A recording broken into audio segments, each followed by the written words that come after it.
नमस्कार, आप देख रहे हैं IBC 24। मैं हूं आपके साथ विजय कुमार पंड्या और साथ ही साथ खबरों की शुरुआत देश की बड़ी खबर के साथ, जहां देश में 12 मई से रेल सेवा शुरू होगी। देश में 12 मई से कुछ ट्रेनें चलेंगी, कल से शुरू होंगी ये ट्रेनें। तो टिकट की बुकिंग कल शाम 4 बजे से सिर्फ IRCTC ही बुकिंग हो सकेगी। शुरुआत में 15 ट्रेनें चलाई जाएंगी। दिल्ली से 15 शहरों के लिए ये ट्रेनें चलेंगी। दिल्ली से बिलासपुर के बीच ये ट्रेनें चलाई जाएंगी। दिल्ली से रांची, दिल्ली से बेंगलुरु, दिल्ली से जम्मू और दिल्ली से हावड़ा का ये रूट होगा। ट्रेन का टाइम रेलवे बाद में बताएगा।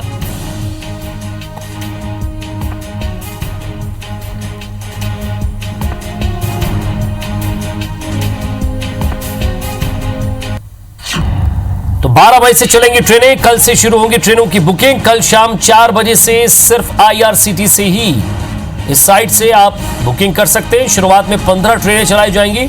दिल्ली से 15 शहरों के लिए ये ट्रेन होंगी। दिल्ली से बिलासपुर के बीच ट्रेन चलेगी। दिल्ली से रांची, दिल्ली से बेंगलुरु, दिल्ली से जम्मू और दिल्ली से हावड़ा का ये रूट होगा। हालांकि अभी रेलवे विभाग ने इसका कोई भी तय शेड्यूल नहीं बताया है।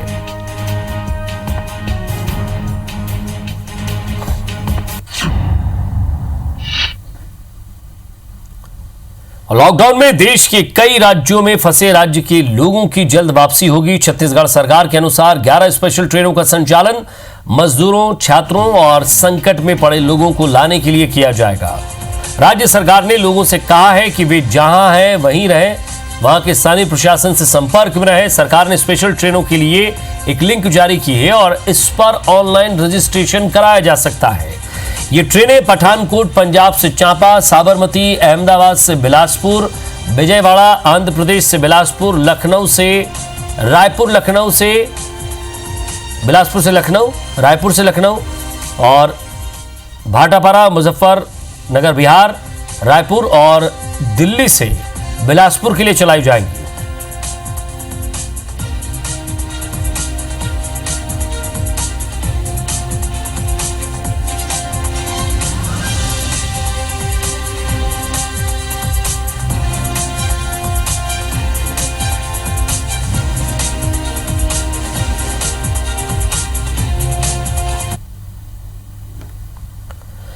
और इधर बड़ी खबर रायपुर से मिल रही है, जहां छत्तीसगढ़ का स्कूली शिक्षा सत्र आगे बढ़ सकता है। स्कूल शिक्षा मंत्री प्रेमसाय टेकाम का ये बयान सामने आया है। तो कोरोना के कारण परिस्थिति ऐसी बनी है। 16 जून से शुरू होने थे स्कूल। छत्तीसगढ़ का जो शिक्षा सत्र है वो शुरू होना था। विभाग दोनों परिस्थितियों की तैयारी कर रहा है और स्कूलों में सोशल डिस्टेंसिंग कैसे मेंटेन किया जाना है, इसको लेकर भी हर संभव कोशिश की जा रही है।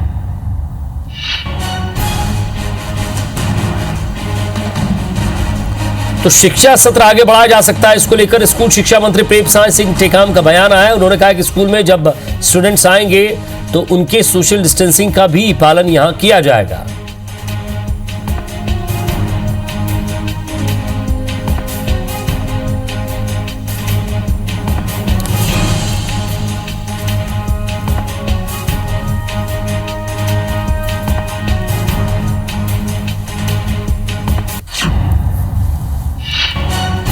तो आगे बढ़ सकता है छत्तीसगढ़ का स्कूली शिक्षा सत्र। आपको बता दें कि जिस तरह से लॉकडाउन के बाद ये तीसरा लॉकडाउन और अब आगे स्कूल सत्र जो शुरू होना था, उसको लेकर जो कोरोना वायरस का एक वैश्विक महामारी का डर है वो सरकार में भी है, ताकि बच्चों को कहीं इससे प्रभावित ना होना पड़े, उसकी भी तैयारी शासन यहां कर रहा है।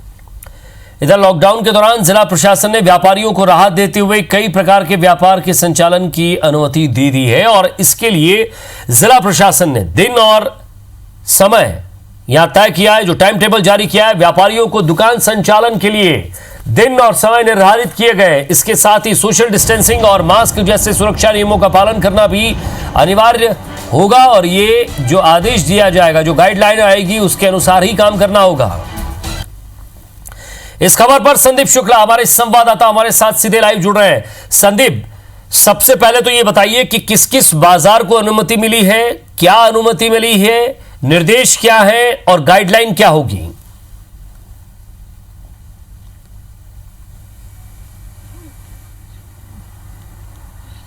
देखिए विजय, एक नया फार्मूला जिला प्रशासन ने अपनाया है। इसमें पहले ये देखने को मिल रहा था कि किराना दुकानें हैं, सब्जी बाजार है, इलेक्ट्रिकल कूलर पंखे की दुकानें, ये हफ्ते में 7 दिन, बल्कि रविवार को भी खुलते थे, मतलब हर दिन सप्ताह भर ये खुले रहते थे। अब इसको जो है नया फार्मूला अपनाया गया है, दुकानों को शेड्यूल्ड कर दिया गया है। कुछ दुकानें हैं जो हफ्ते में सिर्फ 2 दिन खुलेंगी, कुछ 5 दिन खुलेंगी।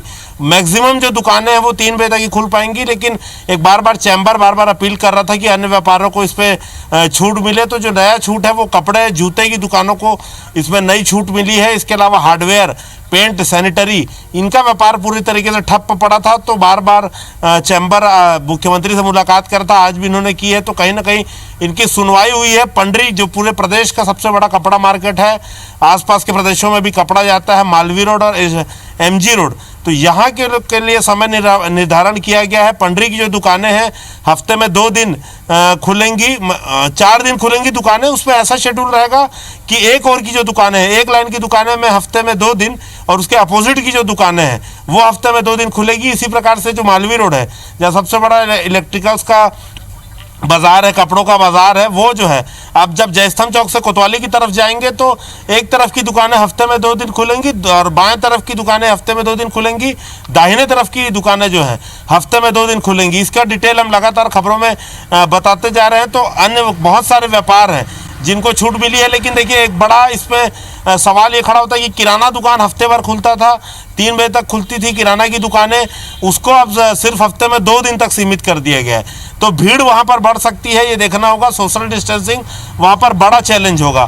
थोक बाज़ारों को इसमें अनुमति दी गई है, अनाज मंडी को इसमें अनुमति दी गई है। तो जो नया फार्मूला है उसमें समय सीमा जो पहले से चल रही थी उसको कम कर दिया गया है, मतलब दिनों को कम कर दिया गया है।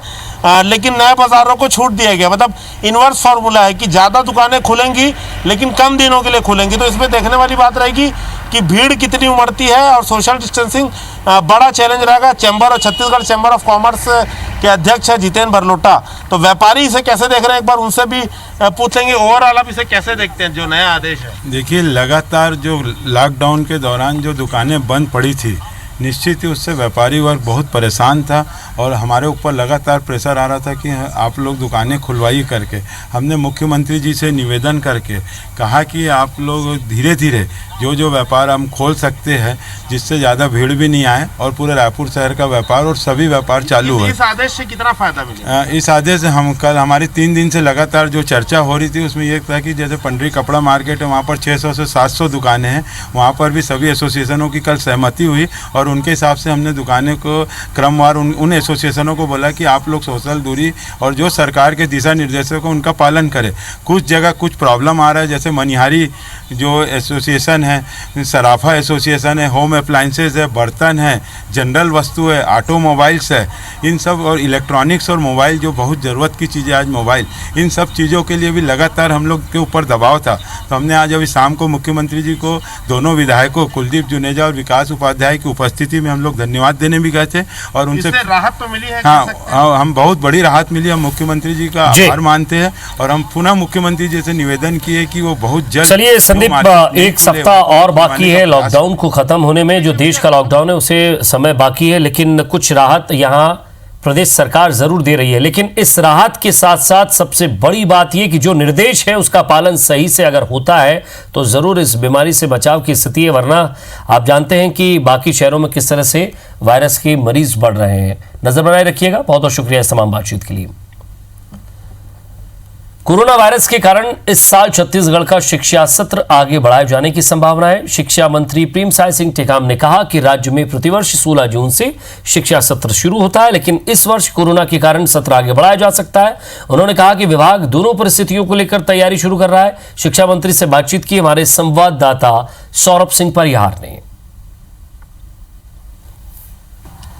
छत्तीसगढ़ में हर साल नया शिक्षा सत्र जो है 15 जून से शुरू हो जाता है, लेकिन इस वर्ष कोरोना के कारण संभव है कि यह शिक्षा सत्र जो है कुछ महीने या कुछ दिन जो है आगे बढ़े। इस वक्त हमारे साथ जो है शिक्षा मंत्री डॉक्टर प्रेमसाय सिंह टेकाम जी हैं। सर, क्या संभावनाएं लग रही है?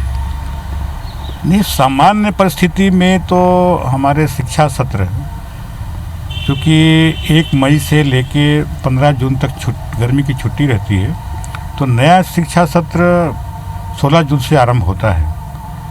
और चूँकि इस साल विषम परिस्थितियाँ हैं वैश्विक कोरोना की बीमारी की वजह से, सत्र आगे बढ़ सकता है, जैसा कि कॉलेज ने आगे बढ़ा दिया है, CBSE ने अभी आगे बढ़ाने की घोषणा की है। जहां बैठने की संख्या अधिक होगी वहां पर सोशल डिस्टेंस का पालन करते हुए दूर दूर बच्चों को बिठाया जाएगा, और जहां अन्य स्कूलें हैं, अन्य जो भवन है उसका उपयोग किया जाएगा। आवश्यक होगा तो उसके पालियों में शिफ्ट किया जाएगा, उसको 2-3 क्लास पहले और फिर 2 क्लास दूसरी पाली में। लेकिन हम लोग अब इसमें पूरी गंभीरता से हमारा विभाग इसमें विचार कर रहा है कि किस ढंग से हम दोनों परिस्थिति में, अगर आगे बढ़ता है तो भी हम लोग तैयार हैं, और अगर सामान्य परिस्थिति रही तो भी हम लोग अपनी तैयारी करने में लगे हुए हैं उसमें। तो ये थे हमारे साथ शिक्षा मंत्री टेकाम जी, जिनका साफ तौर पर कहना है कि शिक्षा विभाग की तैयारियां दोनों को लेकर है कि अगर कोरोना जारी रहा, लॉकडाउन जारी रहा, परिस्थिति जो है शिक्षा सत्र को जारी रखने के विपरीत रहा, तो संभव है कि सत्र बढ़ाया जा सकता है। वहीं अगर परिस्थितियां ठीक रही तो जो तिथि से अर्थात 16 जून है वहां से शिक्षा सत्र शुरू किया जाएगा। फिलहाल अब देखना होगा क्या परिस्थिति कोरोना को लेकर जो है नॉर्मल हो रही कि नहीं हो रही है। कैमरामैन मुकेश के साथ सौरभ सिंह परिहार, IBC 24 रायपुर। छत्तीसगढ़ के लिए लगातार दूसरा दिन भी राहत भरा रहा। रविवार को कोविड-19 के 6 और मरीज ठीक होकर एम्स रायपुर से डिस्चार्ज किए गए। रायपुर एम्स ने पुष्टि की है कि दुर्ग जिले के सभी लोग मेल हैं, और इसी के साथ ही अब छत्तीसगढ़ में कोरोना मरीजों की संख्या घटकर केवल 10 रह गई है, जिनका उपचार एम्स में जारी है। आपको बता दें कि शनिवार को भी एम्स से ठीक होने के बाद कोरोना के 5 मरीजों को डिस्चार्ज किया गया था, और इस तरह 2 दिनों में कुल 11 मरीज ठीक हो चुके हैं, और इन सभी को 2 बार कोविड-19 टेस्ट रिपोर्ट नेगेटिव आने के बाद डिस्चार्ज किया गया। इधर रायपुर एम्स के डायरेक्टर डॉक्टर नितिन नागरकर ने डिस्चार्ज हुए मरीजों को अगले 14 दिनों तक क्वारंटाइन रहने की सलाह दी है।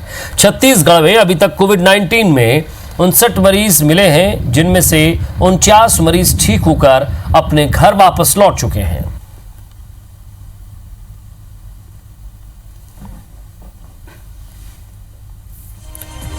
तो छत्तीसगढ़ में 59 मरीज हैं, 49 ठीक हो चुके हैं, मौत एक की भी नहीं हुई है। 10 एक्टिव केस यहां है।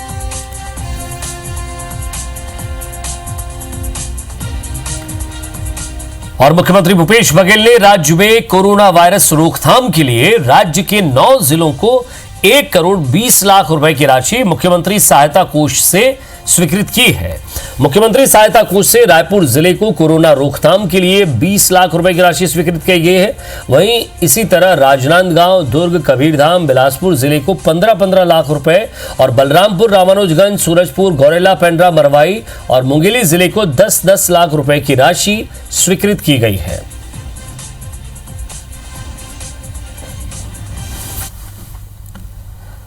मुख्यमंत्री भूपेश बघेल ने केंद्रीय कोयला खान मंत्री प्रहलाद जोशी को पत्र लिखा है, और पत्र के माध्यम से राज्य के कोल ब्लॉकों से वसूली की गई छत्तीसगढ़ के हक की अतिरिक्त लेवी राशि 4141 करोड़ देने की अपील की है।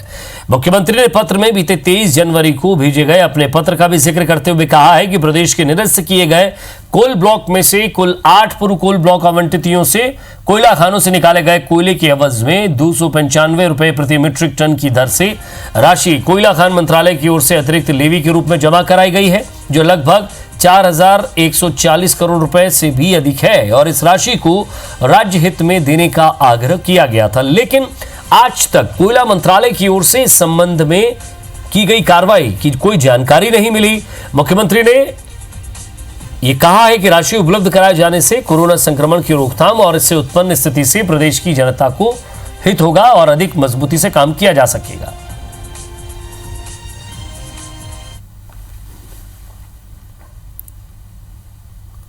खाद्य मंत्री अमरजीत भगत ने एक बार फिर सेंट्रल पुल में चावल की कोटे को बढ़ाए जाने की मांग की है। उन्होंने कहा है कि केंद्र सरकार अगर छत्तीसगढ़ की मदद करना चाहती है तो 10 लाख मीट्रिक टन चावल को सेंट्रल पुल में जमा कराएं। प्रदेश के बीपीएल कार्डधारियों को 6 महीने और एपीएल कार्डधारियों को भी राशन का आवंटन जारी करें, ताकि लॉकडाउन में लोग अपने घरों में सुरक्षित रह सकें। खाद्य मंत्री ने अंबिकापुर में पत्रकारों से चर्चा में कहा कि अब तक केंद्र सरकार ने 3 माह का राशन बीपीएल कार्ड धारियों को जारी किया था। चर्चा जब हुई तो हमसे पूछा गया कि छत्तीसगढ़ का इशू क्या है, तो कुछ बातों की ओर हम उनका ध्यान आकर्षित कराया कि जो 3 महीने का खाद्यान्न सुरक्षा के तहत राशन एवं अन्य सामग्री दिया जा रहा है, इसकी अवधि बढ़ा करके 6 महीने किया जाए, तो केंद्रीय पूल में जो 24 लाख मीट्रिक टन हमारा चावल जमा करने का है, उसका लक्ष्य को बढ़ा करके 31 लाख मीट्रिक टन कर दे, ताकि हमारे पास जो एक्स्ट्रा 10 लाख मीट्रिक टन धान है उसका निपटारा हो सके। तो औरंगाबाद में हुए रेल हादसे के बाद भी मजदूरों के पैदल जाने का सिलसिला नहीं थम रहा है। मजदूर लगातार सड़क और रेलवे ट्रैक पर पैदल सफर कर रहे हैं। पहली तस्वीर रायगढ़ की है। इसमें 17 मजदूरों का जत्था रेलवे ट्रैक से जांजगीर जिले से रायगढ़ पहुंचा। ये मजदूर जांजगीर से झारखंड तक 700 किलोमीटर के सफर पर निकलते हैं। दूसरी तस्वीर दंतेवाड़ा की है और इसमें कुआकोंडा चिरायु दल ने 35 किलोमीटर की पदयात्रा कर पहुंचे 66 ग्रामीणों को क्वारंटाइन किया। टीम ने पुरंगेल जाकर ग्रामीणों को क्वारंटाइन किया। तीसरी तस्वीर रायपुर की है, जिसमें बाहरी राज्यों के पैदल जा रहे मजदूरों के लिए भोजन पानी की व्यवस्था करने के लिए सीएम भूपेश बघेल ने सभी कलेक्टर्स को निर्देश दिए हैं। चौथी तस्वीर कोंडागांव की है, जिसमें 16 मजदूरों को बस से रायपुर भेजा गया। रायपुर के सभी मजदूरों को ट्रेन से झारखंड भेजा जाएगा।